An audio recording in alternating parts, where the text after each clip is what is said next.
Hello বন্ধুরা, আমি Sudip reaction চ্যানেলে সবাইকে স্বাগত।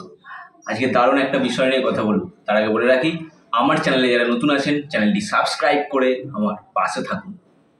আজকে যে বিষয়টা নিয়ে কথা বলবো সেটি হলো প্রসেনজিৎ চ্যাটার্জি এবং ঋতুপর্ণা সেনগুপ্ত অভিনীত, হরনাথ চক্রবর্তী পরিচালিত শ্বশুরবাড়ি জিন্দাবাদ সিনেমাটি রিলিজ করেছিল 2000 সালে।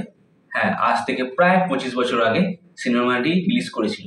তো আবার সিনেমাটি আসছে এই 30 তারিখ, অর্থাৎ 30শে মে, জামাই ষষ্ঠীতে আসছে শ্বশুরবাড়ি জিন্দাবাদ। নতুন করে রিলিজ করছে, এটা কিন্তু একটা দারুণ বিষয়। আবার কিন্তু আমরা বুম্বাদা এবং ঋতুপর্ণা সেনগুপ্তকে একসঙ্গে দেখতে পাবো বড় স্ক্রিনে অনেকদিন পর। সিনেমাটি টিভিতে তো অনেকবারই দেখেছি, বা আপনারা সকলেই অনেকবারই হয়তো দেখেছেন শ্বশুরবাড়ি জিন্দাবাদ। দারুণ একটা সিনেমা। তখনকার দিনে সিনেমাটির তৈরি করতে খরচা হয়েছিল প্রায় 60 থেকে 70 লাখ টাকা। আর সিনেমাটি ব্যবসা করেছিল, মানে বক্স অফিস কালেকশন করেছিল 2.5 CR। মানে বুঝতে পারছেন, 2000 সালের কথা বলছি, প্রায় 25 বছর আগে। তখনকার অল টাইম ব্লকবাস্টার সিনেমা ছিল শ্বশুরবাড়ি জিন্দাবাদ। দারুণ কিন্তু ক্রেজ ছিল এই সিনেমার, দারুণ একটা ক্রেজ ছিল। তো সেই সিনেমা আবার ফিরছে এই 30 তারিখ, প্রায় 25 বছর পর রিলিজ করছে জামাই ষষ্ঠীতে। জামাইদের জন্য কিন্তু একটা দারুণ খবর কিন্তু এটা একটা। এখানে কিন্তু অভিনয় করতে আমরা দেখেছিলাম আমাদের প্রসেনজিৎ চ্যাটার্জি, ঋতুপর্ণা সেনগুপ্ত, অনামিকা শাহ ম্যাম, আমাদের বর্ষিয়ান অভিনেতা রঞ্জিত মল্লিক স্যার, তারপরে টোটো রায় চৌধুরী। তো সবাইকে আমরা অভিনয় করতে দেখেছিলাম। তো দারুণ কিন্তু একটা সিনেমা ছিল, কনসেপ্টটা খুবই ভালো ছিল, এমনকি কমার্শিয়াল, মানে ওই একটা ব্যাপার ছিল তখন। বুম্বাদার ইয়াং বয়েস একটা আলাদাই কিন্তু ক্রেজ ছিল এই সিনেমার। ওই সময় দাঁড়িয়ে ছবিটি সত্যি অল টাইম ব্লকবাস্টার হয়েছিল, একটা ভালো কালেকশন এনেছিল টলিউডের জন্য।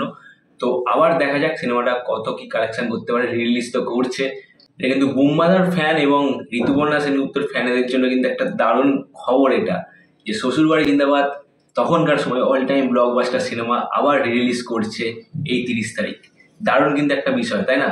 তো দেখা যাক এই সিনেমাটা কত কি ব্যবসা করতে পারে, কত কি বক্স অফিস কালেকশন করতে পারে আবার রিলিজে।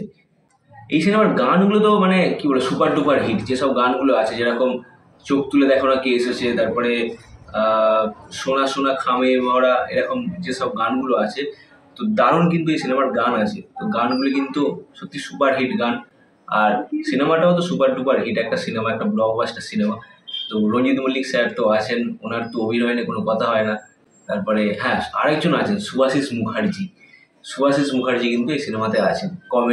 কমিক রোল তো উনি খুব ভালো করেন, কমেডি তো খুবই ভালো করেন, তো উনিও আছেন। তো এই ছিল আজকের আপডেট। 30 তারিখ শ্বশুরবাড়ি জিন্দাবাদ আসছে সিনেমা হলে। তো যারা সিনেমা হলে গিয়ে সিনেমাটি এক্সপিরিয়েন্স করতে চাও তারা অবশ্যই চলে যাও, গিয়ে সিনেমাটি দেখে নিও। আর এই ছিল আজকের আপডেট। এই ধরনের ভিডিও দেখতে গেলে আমার চ্যানেলটি সাবস্ক্রাইব করে আমার পাশে থাকুন। পরবর্তী ভিডিও নিয়ে আমি আসবো খুব শীঘ্রই। ভালো থাকবেন, সুস্থ থাকবেন।